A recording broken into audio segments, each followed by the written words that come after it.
Hola amigas y amigos, bienvenidos a un nuevo programa de Escuela Ciudadana. Como siempre, con Francesco Rayo vamos a tener un invitado y el día de hoy me complace presentar a David Pino Basalar. Él es gestor cultural y director de Lima, La Única, y del Instituto de Estudios Históricos de Lima. Bueno, David tiene una vida muy activa en el tema cultural y les voy a contar brevemente algunas de sus actividades que ha venido realizando y que realiza. Ha participado como investigador de Barrios Altos de Lima en el Instituto Seminario de Historia Rural Andina de la Universidad Nacional Mayor de San Marcos.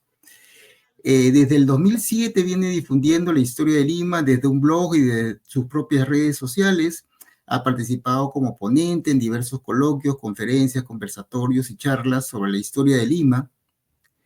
Asimismo, ha sido entrevistado en diversos medios de comunicación, de radio, televisión y prensa escrita.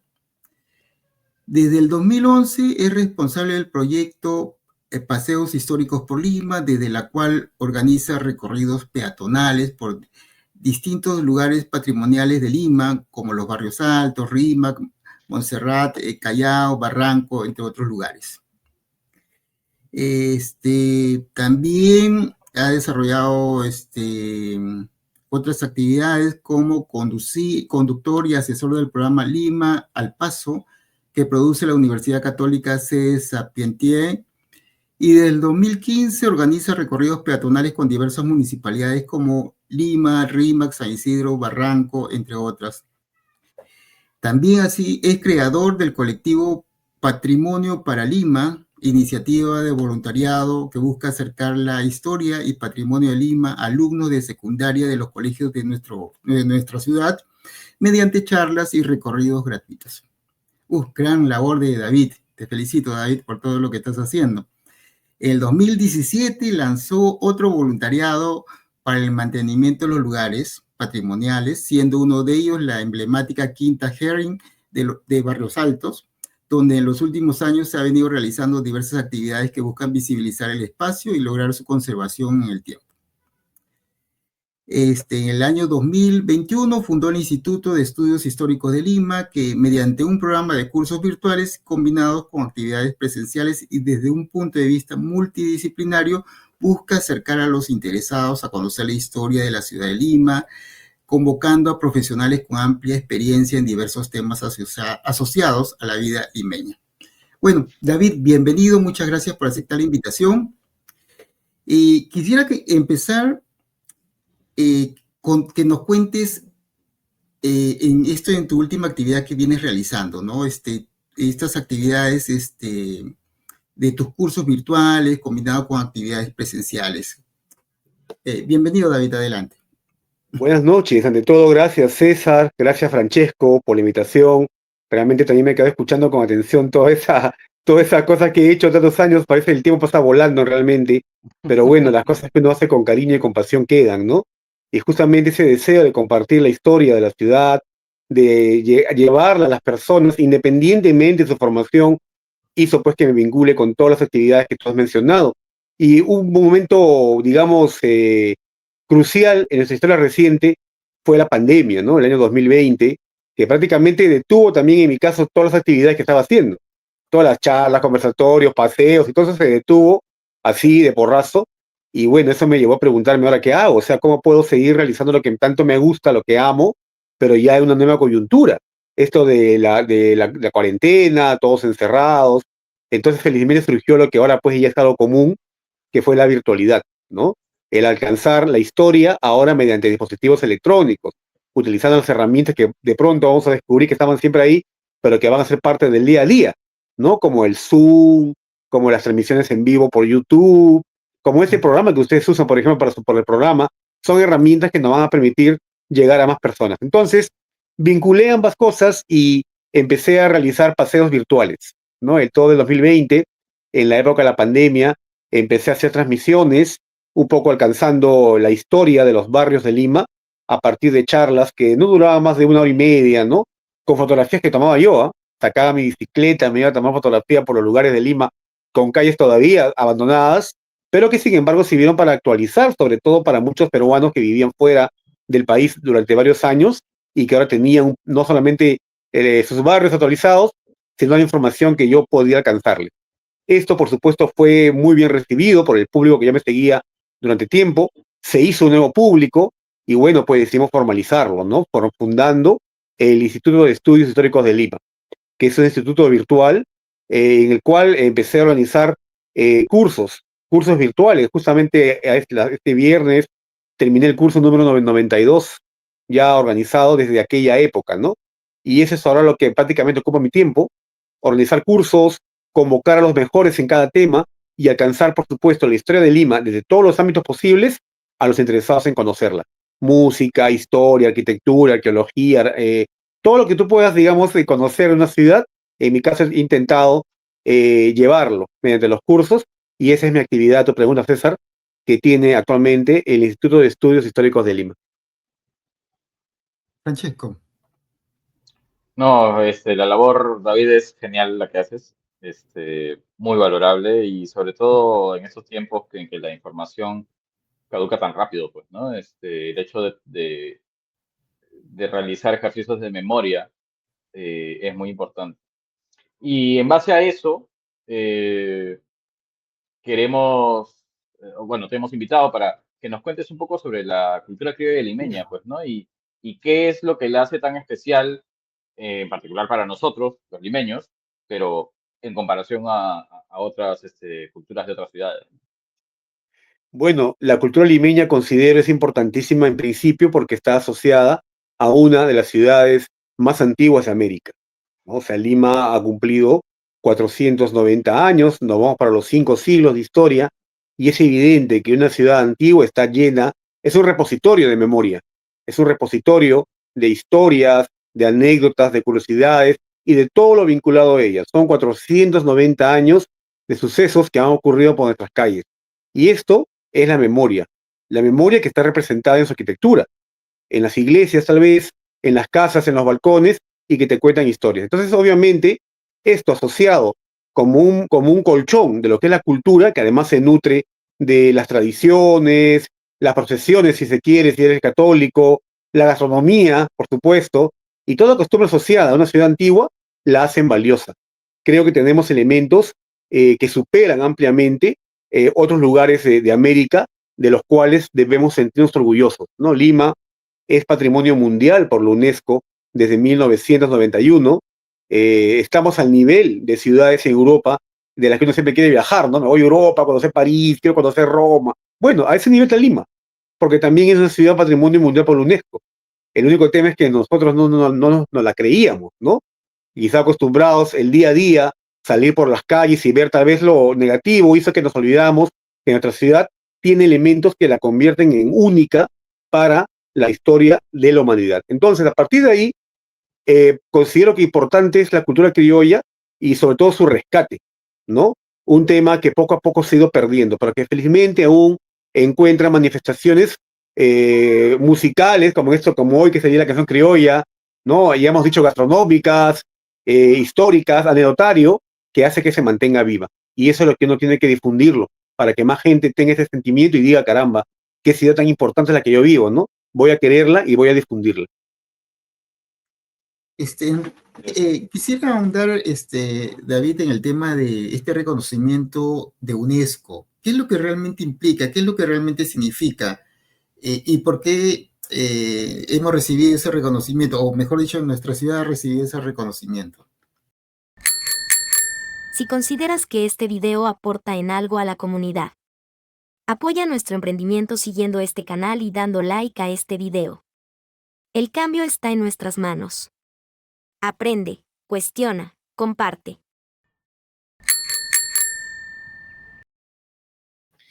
Claro, en principio hay que saber de que la UNESCO es una organización que depende de la ONU, ¿no? La de Naciones Unidas. La ONU se crea justamente para buscar la paz mundial, para evitar las guerras, ¿no? Fue fundada como Sociedad de Naciones allá en 1919 y hoy es la ONU, que en ciertas épocas tiene poder, porque puede evitar guerras, tiene los cascos azules que van a impedir, pues, ¿no? Desastres humanitarios, en fin. Entonces de la ONU se desprenden varias dependencias y una de ellas es la UNESCO, ¿no? La UNESCO es la que se encarga del tema cultural, educativo, social de los países que son miembros de la ONU. La UNESCO, después de la Segunda Guerra Mundial, en la cual, por supuesto, muchas ciudades de Europa quedaron destruidas, va a tener una fuerte campaña de protección de lugares que se consideraban patrimoniales, que habían sido devastados, pero que era imprescindible recuperarlos. Entonces empieza a tener esa visibilidad, como digo, como un ente que busca realzar la cultura, el patrimonio, la arquitectura de ciertos lugares en el mundo. Y se crea además esta declaratoria de Patrimonio Mundial por la UNESCO. Evidentemente, las primeras ciudades que van a ser consideradas Patrimonio de la Humanidad van a ser las ciudades quizás más turísticas de Europa, ¿no? París, con toda su arquitectura de 1900, su Torre Eiffel, Roma, con toda la evidencia, pues, ¿no? Del imperio del pasado, y muchas ciudades más. Aquí en Lima, el primer lugar que fue declarado Patrimonio Mundial fue el convento de San Francisco, ¿no? Se reconoció su arquitectura como un edificio construido en 1672, que reunía la mejor tecnología de la época y que era un edificio que había que conservar, porque el patrimonio se declara para conservarlo, no para perderlo, ¿no? Entonces, en base a esto, años después, en 1991, gracias al Patronato de Lima, se extiende esa declaratoria de patrimonio de San Francisco a lo que hoy es el Lamero de Pizarro, ese cuadrante de la avenida Bancay, la avenida Tacna, por ambos lados el río Rímac y la avenida Emancipación, ¿no? El Lamero de Pizarro, porque tiene edificios, arquitectura, balcones e historias que la hacen única para la historia de la humanidad. La UNESCO declara lugares como sitios de patrimonio mundial porque reúnen elementos, como ya dije hace un instante y lo vuelvo a repetir, que convierten a ese lugar en un espacio único, no para la historia de los que viven ahí, solamente, que ya lo es, sino para la historia de la humanidad, y por tanto deben preservarse. Esa declaratoria la tiene Lima. Eso significa que Lima sea patrimonio mundial por la UNESCO. Y es un título, por supuesto, que te lo has ganado, pero que tampoco digamos que es para siempre. Si el lugar, a pesar de la declaratoria, empieza a perder estos elementos que la hicieron ganarla, se empieza a demoler casonas, se empieza a atentar con el patrimonio, puede perder la declaratoria. Como Lima ha estado varias veces al borde de perder ese título. Y bueno, más allá de eso, quizás los que nos escuchan dirán, y ya, ¿y qué gano con esto? ¿No? O sea, ¿para qué me sirve? Dónde está el business? ¿No? ¿Qué cosa me sirve esto? Bueno, desde todo punto de vista, los beneficios son bastantes, empezando por el tema turístico, ¿no? Y eso, sin mencionar la autoestima, el fortalecimiento de los valores de ser o pertenecer a un lugar con este legado. Más que nada el tema cultural, el patrimonio, el turismo cultural, el que sea un foco de desarrollo económico, esos lugares, su conservación, hacen que también esas ciudades o los que tienen esta declaratoria prosperen, ¿no? Entonces, creo que para todo eso es que nos ha servido esa declaratoria de UNESCO. Primero, para reconocer que tenemos elementos que son únicos para la historia de la humanidad y segundo, como un motor de desarrollo económico, siempre y cuando esto sea bien llevado y difundido. Esto que comentas de la conservación de la arquitectura me recuerda a todas aquellas edificaciones modernas y contemporáneas que no han sido valoradas o declaradas patrimonio en su momento y que ya han desaparecido, pues, ¿no? Tanto en el centro como, digamos, en los distritos de Lima. Sí, Em, claro, así es. Ujú. sí. Em, Lima en sí es, su riqueza se basa mucho en la fusión de sus diversidades, ¿no? ¿Cómo podrías explicarnos de alguna manera breve cómo estas diversidades van formando la cultura criolla a lo largo del tiempo, ¿no? Con las migraciones, tanto de extranjeras como del interior del país y así. Bueno, definitivamente somos el legado de lo que fueron las migraciones, ¿no? Lima siempre fue una ciudad de migrantes. Esa unión, ese encuentro, esa fusión, como quieras llamarlo, del mundo prehispánico, de los indígenas, de lo andino, con lo europeo, formó lo que es el Perú, ¿no? Aunque muchos, pues, quizás tengan un discurso tal vez un poco más bien en contra de ello, pero el Perú nace nace con la llegada de los españoles. No hay un Perú prehispánico, no existe. Existía Tahuantinsuyo, existían los incas, existían los huari y todas las culturas, pero Perú como tal, el término, nace con la llegada de los españoles. Recordemos que Pizarro buscaba un lugar llamado Virú, ¿no? El Virú, que Leo va a traslapar en Perú. El Perú nace con Pizarro, nace con esa fusión. Y se fue enriqueciendo con la llegada de muchos grupos migrantes mayoritarios que han aportado a nuestra cultura. Y aquí es importante reconocer el legado afrodescendiente, ¿no? No solamente en el tema gastronómico, también en el tema musical, ¿no? Que hemos visto hace unos días en un curso de música criolla que hemos tenido, la gastronomía y todo ello, en el siglo XIX también con lo asiático, la llegada de los chinos, ¿no? En gran cantidad, la migración. Y todos los grupos migrantes que han ido llegando, no solamente del extranjero, de otros continentes, también del interior del país, han formado esa Lima mestiza que hoy es. Una Lima que, por supuesto, es la mezcla de costumbres, de culturas, de gastronomías, pero que pienso yo todavía conserva un hilo, digamos, de lo que es el limeñismo, ¿no? De lo que es lo criollo, como se decía, ¿no? Como se menciona, y que es lo que debemos rescatar y valorar. Y que en ese caso creo yo que está mejor representado por la gastronomía y por la música. ¿Y lo criollo tú crees que está mutando o se está perdiendo? ¿O cuál es la figura del criollismo en la actualidad? Bueno, en mi opinión, por lo que hemos visto en las últimas décadas, es como una montaña rusa, ¿no? Hay momentos en los que todos quieren dedicarse a lo criollo, surgen nuevas voces, nuevos cantantes, nuevos grupos, pero luego decae.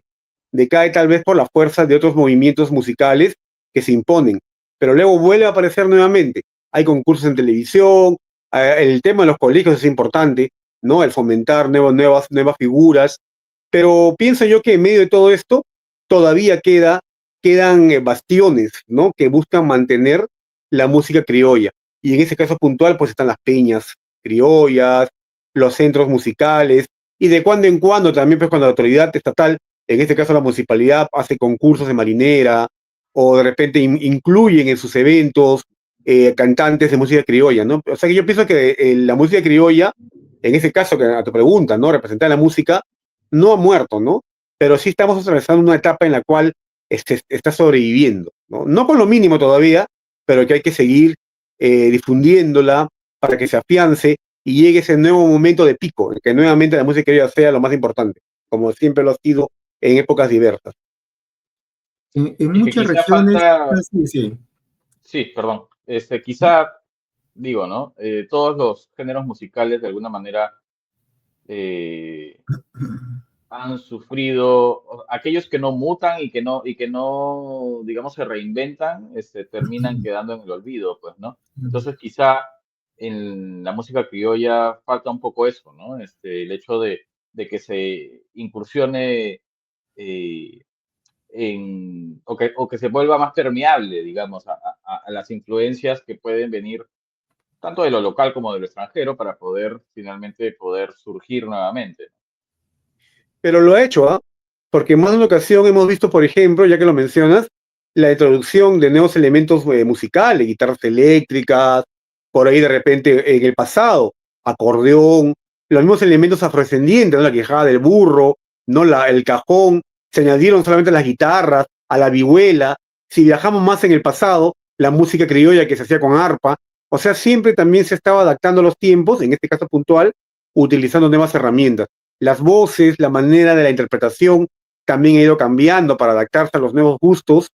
Y aunque en este momento, hay que decirlo, quizás no hay una explosión, ¿no? Del criollismo, todavía se mantiene felizmente. Y creo yo que lo que están haciendo es, como tú muy bien lo has dicho, Francesco, adaptarse a los tiempos. Y es que la música tiene que adaptarse. Todo es adaptarse a las nuevas épocas, ¿no? Y la música criolla no ha sido la excepción. Este, en muchas regiones, creo que en la mayoría, siempre hay un toque de misticismo, historias de fantasmas, de sortilegios. ¿Cómo está nuestra ciudad de Lima al respecto? Bueno, oportuna pregunta, ¿no? También porque no podemos evitar hablar del criollismo y de Halloween, por ahí, ¿no? Que también ha sido algo que se ha adaptado y también es parte ya del día a día. Bueno, como dije al principio, siendo Lima una ciudad tan antigua, no solamente en el tema cultural, turístico, también tiene sus historias fantasmales, ¿no? Tiene sus historias sin explicación, ¿no? Paranormales, por ahí dirían. Y por supuesto, y muchas de ellas han sido recogidas en el pasado, por ejemplo, nada menos que por Ricardo Palma, ¿no? Famoso tradicionista, que fue quizás uno de los primeros que empezó a contar estas historias de penas, aparecidos, frailes sin cabeza, ¿no? Fantasmas con capucha, y que lo recogía como tradiciones, historias o consejas limeñas, como se decía antes, que también han ido de generación en generación, y hasta el día de hoy todavía, aunque muchos ya no lo aceptan abiertamente, pero se convierte en un tema recurrente por estas fechas, y no solamente por estas fechas, ¿no? Sino siempre. Porque vamos, ¿no? Ahí lo que nos están viendo ahora en las pantallas, a los seguidores, ¿a quién no le gusta que le cuente un tres fantasmas? Al toque puesta la oreja, ¿no? Sea verdad o no, creas o no creas. Oye, a ver, cuéntame. Y por ahí ya un hilillo, ¿no? Se te pone la piel de gallina en el brazo, o un frío corre por la nuca al decir que crees la historia realmente, ¿no? Creo que también tenemos en nuestros genes eso, ¿no? De lo inexplicable, lo paranormal, y Lima no es ajena a ello. Uh-huh. Entonces hay una relación fuerte entre la cultura criolla con, digamos, la mística y las historias de fantasmales o de terror. Sí, por supuesto, yo creo que sí, porque todo se conjuga, ¿no? Por ejemplo, vamos a imaginarnos ya esta Lima del siglo XIX, ¿ya? Donde nace la música criolla como la conocemos hoy. Pensamos inmediatamente en las jaranas, esas jaranas de callejón, ¿no? Callejones de un solo caño, donde era el cumpleaños de Pepita o Luchita o Juanita, ¿no? Y los que tocaban la guitarra en el barrio, los más zunga, como decía, se iban y entraban. Esos callejones de un solo caño, esas casas de vecindad, que en esos momentos, digamos, liberaban su energía en el baile, en la zamacueca o en la música, también eran lugares de repositorios de historias fantasmales. ¿En cuántos callejones nos han contado historias de tapados, de penes y aparecidos, de luces que aparecían de la nada en la noche? Y la que mucha gente decía, en ese lugar debe haber un tesoro escondido. O si que vamos al tema más supersticioso, gente que vivió en lugares como estos, donde nace la música criolla, y que también contaban de la aparición de patos haciendo fila, pasando de un lado a otro y desapareciendo en un rincón del ambiente. O el cerdito que aparecía en la noche. Oye, ¿quién es ese cerdito? No, yo no creo cerdos, pero hay un cerdito en el patio. Y ya decían, ahí hay un tapado. Y a veces tenían suerte, ¿ah? Hay muchas historias de gente que vivía en Callejón, que habrá tenido su buena jarana en su momento, y que un día aparecía con un edificio en San Borja, un nuevo rico en Lima, un tapado. Y también asociado a esto, la lección creo moralista, ¿no? Oye, ¿qué fue que se ganó el tapado? Ese que hacía en su callejón fiestas. Bueno, murió de cáncer. El típico epílogo, ¿no? Y esto nos gusta escuchar, porque hay mucho desierto en esto. Entonces, como te digo, no va ajeno una cosa con la otra. No va ajeno una cosa con la otra. Por ejemplo, los crímenes del pasado, en Lima ha habido crímenes terribles, ¿ah? Ahorita me viene a la memoria uno que fue unos descuartizados, o el descuartizamiento, perdón, de un español en un lugar llamado el Hotel Comercio, que estaba ubicado arriba del Bar Cordano. Esto en su momento fue una noticia que a toda la gente alteró. Y en un semanario llamado El Cancionero de Lima, que por supuesto daba publicidad a la música criolla, se hizo un concurso a ver quién podía hacer una canción, ¿no? Dedicada a este crimen. Y están publicadas ahí a manera de cuartetas, ¿no? El crimen, para por supuesto alguien le dé música con guitarra y con cajón. Así que una cosa a tu pregunta, César, va con la otra siempre, ¿no? Y así que yo creo que no es casualidad que hoy día celebremos Halloween, el terror, como quieran verlo. El nombre, pues tal vez medio extranjero, a otros no les cuadre, ¿no? Pero ya el terror con la música criolla, también si quieres, van de la mano. ¿Y esto en qué año fue más o menos, este crimen que mencionas? Fue en marzo de 1930. Wow. En ese año llegaron dos españoles, uno llamado General Ortiz, con otro llamado Maximiano Domínguez, se hospedaron en un cuarto en Hotel Comercio.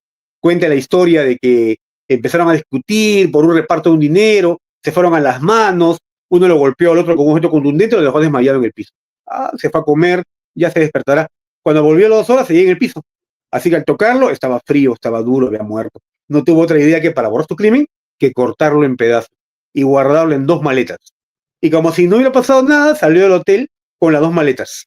Gracias, aquí está mi pago, chao. Y se fue a una pensión ubicada en la cuadra 3 del Girón Ica. Había una pensión llamada Buendía, justo en la calle donde está el Teatro Municipal. Hay una casona hasta el día de hoy y en esa casona había una pensión llamada Buen Día. Entró, alquiló un cuarto, dejó las maletas, ya vengo, voy a comer, y no regresó, pues a los 2 días ya el olor, ¿no? Ya estaba muy fuerte, y la mujer, la dueña de la pensión, llamó a la policía, entraron y vieron el macabro hallazgo. Todo esto que te he contado ahorita está contado en cuartetos para una composición de un vals criollo, en este momento. Porque era eso también, ¿no? La música y estos sucesos increíbles que hoy ya se convierten pues en referentes de terror y todo ello, iban de la mano. ¿Y hay un registro fonográfico de esta canción? Fonográfico no, pero sí hay un texto. Si hay un texto, Ok. salió publicado en el Cancionero de Lima. Si tienes tus redes, te las paso para que las compartas a tus seguidores después, para que lo puedan leer. Así que me comprometo a eso. Vamos a hacer un Por cover. supuesto que sí. Sí. Excelente, David. Musicalizarlo. Sí. Claro. Claro. Algo que siempre escuchaba cuando estaba estudiando por Lima, cuando empecé a estudiar, por ejemplo en el IGNA, era la historia de la casa Matucita. Y de ahí se tejieron 2, 3 historias más y era muy común. Hoy en día creo que ya no se comenta mucho al respecto. No, bueno, la Casa Matucita se ha convertido tal vez en uno de los mayores fraudes fantasmales de Lima, ¿no? Porque ya ha quedado aclarada la historia. Es cierto, lo que tú dices. A ver, vamos por el principio, ¿no? La Casa Matucita, para los amigos que nos escuchan, es una casa que está ubicada en la esquina de la avenida Wilson con la avenida España. Toma ese nombre Matucita porque en la década de 60 y 70 funcionaba en el primer piso una ferretería llamada Matucita.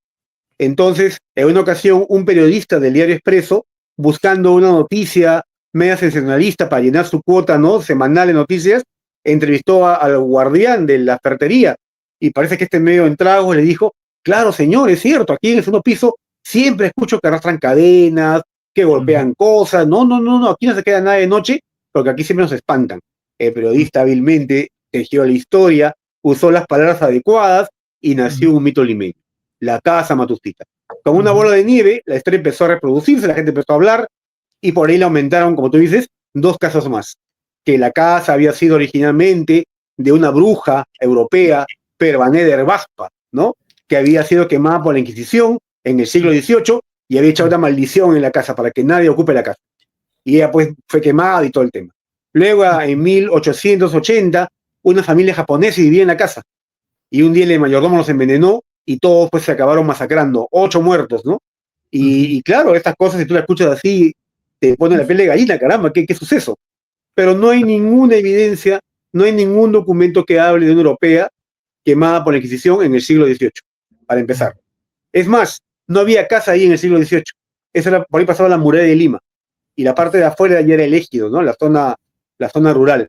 Luego, tampoco no hay evidencia de japoneses viviendo en esa zona de Lima en esa época, teniendo en cuenta que la inmigración japonesa recién empezó en 1900, cuando llegan al Perú.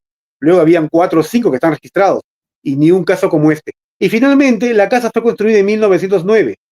Es una casa del siglo XX, de la familia Andrade, que luego apareció el dueño a decir, esas son mentiras, están creyendo, ¿no? Lo que pasa es que la historia empezó a hacerse una bola de nieve, porque al frente, y yo creo esto, quedaba la embajada de Estados Unidos. Y a la embajada no le convenía pues que nadie esté hospedado frente, ¿no?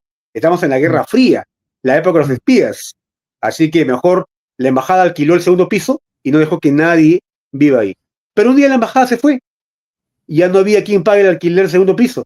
Entonces, ¿qué hicieron los dueños? Como no podían alquilarle el primer piso al banco, porque hay un banco ahora, porque estaba en estado ruinoso, demolieron el segundo piso. O sea, hoy ya no existe el original segundo piso. Lo que hay ahora es una reconstrucción con una cáscara que fue hecha para poder alquilar el primer piso al banco. Porque a fin de cuentas, más que fantasma, lo que importa es el dinero y lo que vas a cobrar como alquiler, ¿no? Y eso fue lo que hicieron los dueños. Y esa es la historia de la casa Matucita.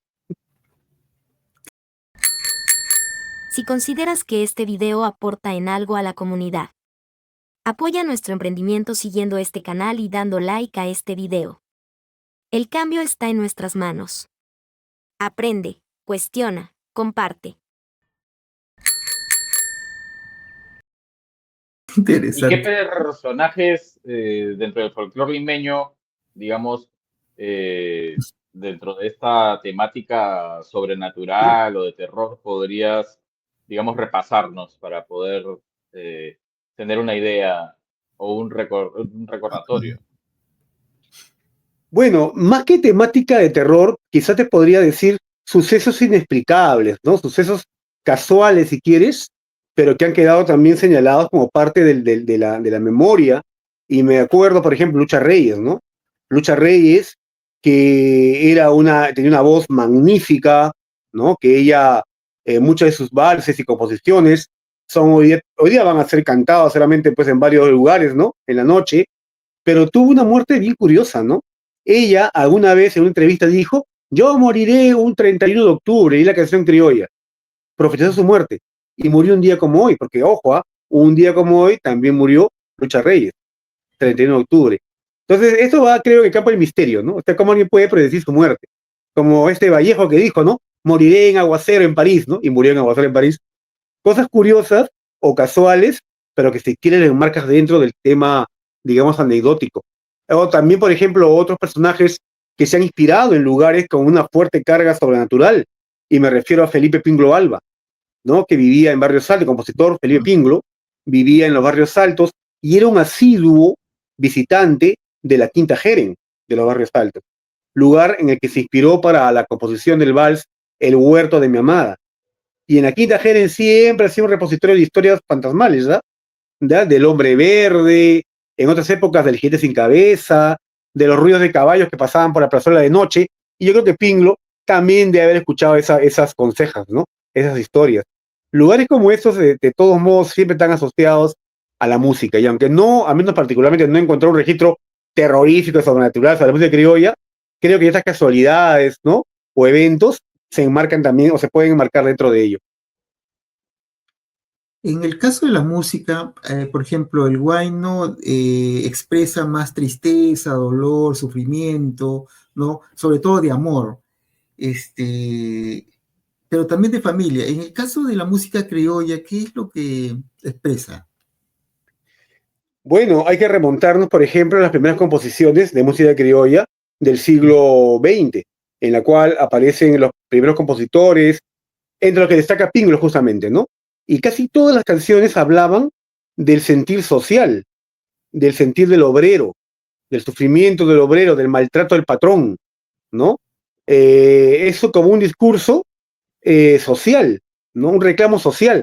Por eso que la música criolla fue considerada en una época subversiva. Inclusive, dirían, si estamos en tiempo moderno, diríamos porque este Pinglo, Padilla, en fin, otros, eran rojos, van a decir así, ¿no? Esos eran rojos porque son comunistas, ¿no? Que hablaban de lo que, Rojo bueno, Fabián, quizás no Terruco. estaba... Ah, era terruco. Porque, claro, Terruco, hablaban de la pues. vivencia, necesidades, ¿no? Del hombre de a pie de aquella época. Y claro, por ahí, ya después esta música baja, vigilando esa temática, para hablar ya del amor, ¿no? Que es quizá lo que más recuerda a muchos, ¿no? El amor, pero muchas veces un amor no correspondido, que también nos dejaba el hilillo de reclamo social. Por ejemplo, esa composición de que yo la quería patita, es el término, ¿no? De un hombre, Uh, ¿no? Pobre, que el blanquiñoso se la llevó, dice, ¿no? Vino su carro y le engañó a la mujer, le quitó. O sea, no había manera de competir con la diferencia Proveros criollos, ¿no? los tres criollos. Las diferencias sociales, ¿no? Marcadas claramente en las letras de las canciones. Eso también es un reclamo social, si lo quieres. Entonces, digamos que ese va a ser el primer eje de temas por los cuales va a transcurrir los inicios de la música criolla. Luego ya van a ser pues ya temas dedicados al amor abiertamente, ¿no? Al lance amatorio, al enamoramiento, al flirt, como quieran llamarlo, ¿no? Pero en sus inicios, la música criolla era la música terruca, ponlo así, como decían en la época, por supuesto, ¿no? Ujú. Bueno, eso, así es. ¿Y quiénes Y podríamos resaltar como los grandes representantes de esa parte inicial de la música criolla? Bueno, hay varios, tantos que me olvido, pero por ejemplo, como compositores, podemos hablar de Ujú. Pedro Bocanegra, podemos hablar de Felipe Pinglo Alba, como intérpretes, la Limenita Yascoy, en esas primeras épocas, ¿ah? También los mismos Montes y Manrique, que fueron contratados para grabar los primeros discos de música criolla en Estados Unidos, ya hablaban de estas letras, ¿no? Que he comentado, ya luego en tiempos posteriores, ya las mujeres también van a tomar un protagonismo, ¿no? Ahí está, por ejemplo, Granados, ¿no? La misma Jesús Vázquez, que jovencita cantó El Plebeyo, ¿no? La letra del Plebeyo es una letra bien contestataria, ¿no? Y ella lo interpretó de una manera sublime en una película mexicana llamada El Gallo de mi Galpón. Entonces ya las mujeres también empiezan a tomar su posición en la música y llegamos ya en tiempos posteriores a la Gran Chabuca Granda, a Alicia Maguiña, y bueno, la Guardia Nueva, como llamamos, ya de Eva Illón, ¿no? La Bracamonte, ¿no? No me acuerdo el nombre de ella, que bueno, van a ser también referentes, ¿no? De esta época. Y dado que hablamos de este lado social, digamos, de la música criolla, ¿hay vínculos conocidos sobre la música criolla, sus actores y los políticos de la época en la cual, digamos, estaba en boga esto? Probablemente, pero lo que sucede es que los biógrafos de los músicos más se han encargado de enmarcarse dentro de la vida llevada a la composición. Pero, por ejemplo, tu pregunta, eh, Pablo Casas Padilla, ya me acordé, es el nombre de un compositor, estuvo vinculado en un momento a ciertos partidos considerados subversivos en la época, como era el APRA, por ejemplo, ¿no? El APRA era considerado una agrupación este, marginada de la ley, ¿no? En su momento. Y estuvo vinculado, por ejemplo, como participante activo, entre otros, ¿no? Pero bueno, lo que sí se rescata y lo que puedo investigar es que más se habla de su lado musical, si se quiere, ¿no? Pero como toda persona seguro tenía sus preferencias, ¿no? Y por ese motivo quizá también perdieron contratos en su momento, no pudieron destacar como se quisiese y todo ello, ¿no? Probablemente. En la etapa evolutiva de la música criolla, tú mencionabas que ahora se habla, entiendo, que se habla más hacia el amor, al cortejo, ¿no? A eso. Entonces, ya se ha dejado de lado la parte política, la parte de las diferencias sociales, con Sí, de sí, una claro, manera ¿no? comercial, ¿no? O sea, Más comercial. Exacto, tú lo has dicho, ¿no? Yo pienso que ya los empresarios que tienen que ver que algo se venda, les aconsejaban pues los compositores, ¿no? Y bájale un poco el tono a esto, ¿no? No hay que sea música que hable del amor, está de moda ahorita, estamos compitiendo con los que cantan tango, ¿no? Con los que cantan pasillo en Ecuador, tenemos que hacer algo que sea más romántico y seguramente que funcionó la cosa, ¿no? Ya los compositores de estos tiempos, como Gusto Polo Campos, ¿no? Entre otros, ya de esta época me refiero, ya más que nada hablan del amor, ¿no? Sus canciones, como dije hace un momento, están más orientadas a ese lance amoroso y todo ello. Las letras de protesta social habían quedado en el pasado, ¿no? Y creo yo, como tú muy bien lo has dicho, César, creo que tuvo mucho que ver ya la influencia del empresariado, ¿no? Ya es un producto comercial la música. Ya no es una reunión de troveros que van a animar una fiesta, ¿no? Y que pueden cantar libremente. Ahora no, ahora es una persona pública. Tienes voz en las radios. Las primeras radios que se abren en Lima, se abren justamente para difundir la música criolla. Radio Boicochea, Radio Lima, Radio Reloj, por ejemplo, tenían momentos musicales con música en vivo. Transmitían de los teatros que habían en Lima. Entonces ya tenías que bajar el tono, porque ya estás en televisión, ¿no? Ya estás en la radio, ¿no? Ya es otro momento. Entonces ya estas letras contestatarias, con el puño en alto, creo que ya habían quedado atrás, ¿no? Ahora había que cantar al amor, ¿no? A la vida, al día a día, las polcas alegres, ¿no? Los foxtrot de Esté Granados, por ejemplo, como ritmos de moda adaptados a la música local, que es lo criollo, son los que se van a poner de moda, porque había que competir con otros ritmos que también llegaban ya en discos. Como acabo de decir, los pasillos ecuatorianos, ¿no? Los boleros y todo ello. Entonces yo creo que la música, al volverse comercial, dejó ya de lado ese tono, digamos, social, si se quiere usar una palabra, ¿no? Para hablar de las vivencias. Y justamente hablando de las radios, eh, hubo una época que de alguna manera todavía permanece, en la cual la exposición y bueno, y el consumo de la música nacional en general es bastante reducido, ¿no? ¿En qué momento se da este quiebre? Si es que, digamos, tú de repente puedes graficarlo, David. Mira, bueno, creo que hemos sido parte de ese quiebre, ¿ah? Al menos ya estoy en base 5, me acuerdo todavía a finales de la década del 70, y ahí estaba muy niño, por cierto, pero me acuerdo que la música criolla tenía una presencia fuerte en la radio. De 12 del mediodía a 2 de la tarde, todas las radios se ponían, digamos, de acuerdo y tocaban música criolla. Tú caminabas por la calle y escuchabas de las casas la música, la misma canción, en todas las casas. Y yo creo que ya con la apertura, con la caída del gobierno militar y la llegada de la democracia con Belaúnde, ¿no? Y esta apertura, por supuesto, a lo extranjero, es que también va a llegar una fuerte influencia de la música de los 80, que no me van a dejar ustedes mentir, pero está pues marcada por el pop norteamericano, ¿no? Michael Jackson, Madonna, y los ritmos que por ahí recordamos a veces, que ya es nuestra generación. Y esto va a llegar a ocupar, digamos, esta preferencia en la sintonía. Radio Miraflores, por ejemplo, que en su momento tocaba música criolla, ahora va a virar a programas juveniles, como se llaman en la época, ¿no? Orientados a ello, que a fin de cuentas van a masificarse y van a significar, luego va a entrar la salsa. La música salsa también va a entrar en la década del 80 con fuerza. En esta Radio Mar, ¿no? Esas radios que habían al final del dial, hablamos de la FM, ¿no? Que es lo que se escuchaba en aquella época. Y poco a poco la música criolla va a quedar de lado. En los 90, ya con estos empresarios poderosos del norte, la cumbia, la chicha van a tener en su lugar. Y creo que la cumbia es la que domina ahora, no escucho radio hace tiempo, pero creo que la cumbia es la que domina ahora, entonces la cumbia y la salsa, ¿no? Ya no hay ni la música rock o pop como en su momento era, y menos pues la música criolla. Entonces tu pregunta, Francesco, en base a esto que te he comentado, yo creo que en la década del 80, en mediados del 80, empieza a decaer la preferencia por la música criolla, que en los 70 era la música de las casas en Lima, ¿no?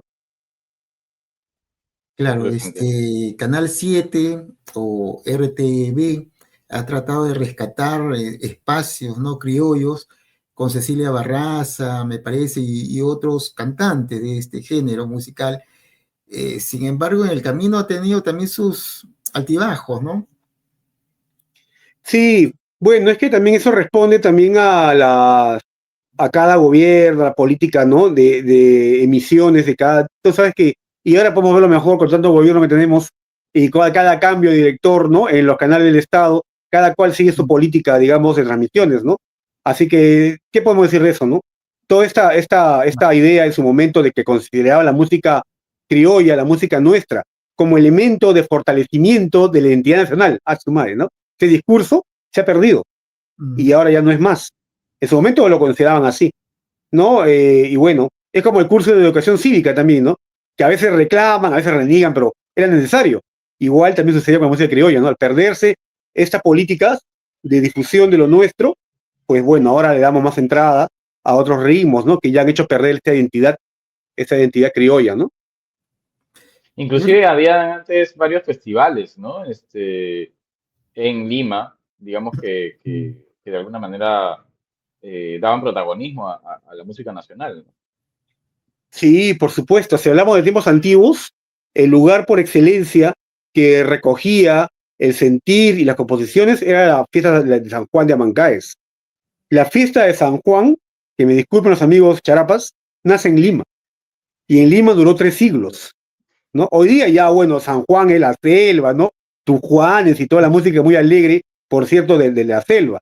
Esta fiesta nace en Lima y tuvo 3 siglos y medio de vigencia en la zona del Rímac, en las pampas de Amancaes. Y la gente iba a ese lugar porque sabía que en ese lugar iba a haber no solamente caballos de paso, ni baile de zamacuecas, también habían agrupaciones, ¿no? Que con guitarra y cajón animaban esas celebraciones. Y van a ser los principales bastiones de la música, que luego vamos a conocer y llamar música criolla. Ya en el siglo XX, sobre todo, vuelvo a insistir, quizá lo único bueno, creo yo, ¿no? De la época de los gobiernos militares, es que va a haber campañas, ¿no? Programas, concursos, donde aparecieron muchas de las voces que luego van a ser, pues, referentes de la música criolla, ¿no? Los concursos, la nueva voz que se hacía, ¿no? La elección de la nueva voz de la música criolla y todo ello, ¿no? Hoy día ya no se ve nada de eso. Es más, una crítica que siempre solemos hacer los que vivimos en el centro de Lima, es que ya en varias gestiones municipales, los domingos se hacen pasacalles, ¿no? Por el centro, lo cual está muy bonito y muy alegre, ¿no? El carnaval puneño, el carnaval cajamarquino por las calles de Lima, es bonito y es muy turístico, pero no hay nada de Lima. No hay ni un baile típico de Lima, ¿no? No hay ninguna comparsa que recuerde lo que es nuestra identidad. Yo creo que, por ejemplo, ahí habría mucho que trabajar, porque escuelas que forman a artistas en bailes afroperuanos y todo esto existen. Y ahí con la justa, pues, haciendo polladas, ¿no? O vendiendo rifas, se sostienen, cuando deberían tener más apoyo y aparecer en este tipo de eventos que están financiados desde la municipalidad o el gobierno. Así que hay un jalón de orejas, porque eso existe, y eso creo yo que también merece su lugar en estos pasacalles que hay los fines de semana, y que por supuesto, positivamente atrae muchos turistas, ¿no? Pero no hay nada de Lima, ¿eh? Y eso creo que es una tarea pendiente.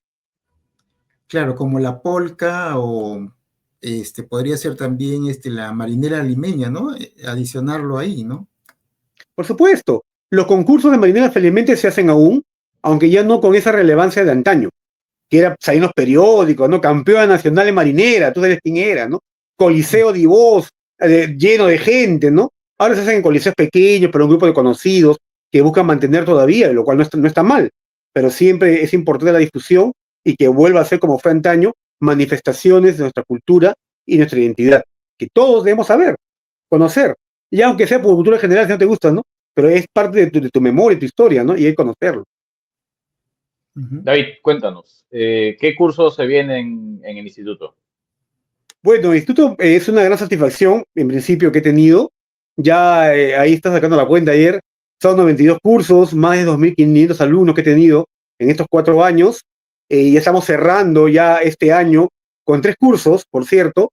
Un curso dedicado a la arqueología de Lima. Son 4 clases. De arqueología casi siempre pensamos en la arqueología prehispánica, ¿no? Las huacas, las momias y todo eso. Pero de un tiempo a esta parte en Lima se ha puesto de moda la arqueología virreinal y republicana. Se están descubriendo estructuras, se están descubriendo azulejos, cosas increíbles que han sido parte de nuestra memoria. Y todo eso hablamos en ese curso. Luego hay otro curso ya en noviembre, en la segunda mitad de noviembre, sobre las tradiciones limeñas. Vamos a hablar de tradiciones, y por ahí también hablaremos de fantasmas, que a César le ha gustado el tema, ¿no? Hablaremos de fantasmas limeños, de tradiciones limeñas del Carro Palma.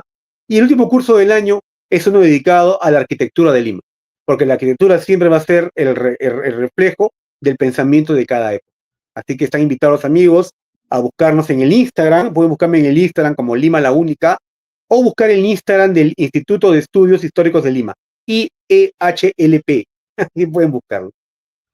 Excelente. Ahí en la descripción del video vamos a dejar los datos del instituto para que puedan contactarte y puedan enterarse un poco más también de todas las actividades, pues, ¿no? Que se dan a través de él.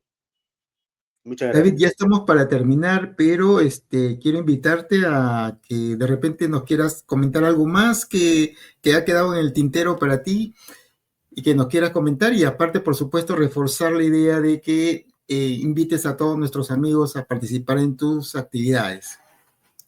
Bueno, no solamente como un resumen de lo que hemos conversado hoy día, como una conclusión, ¿no?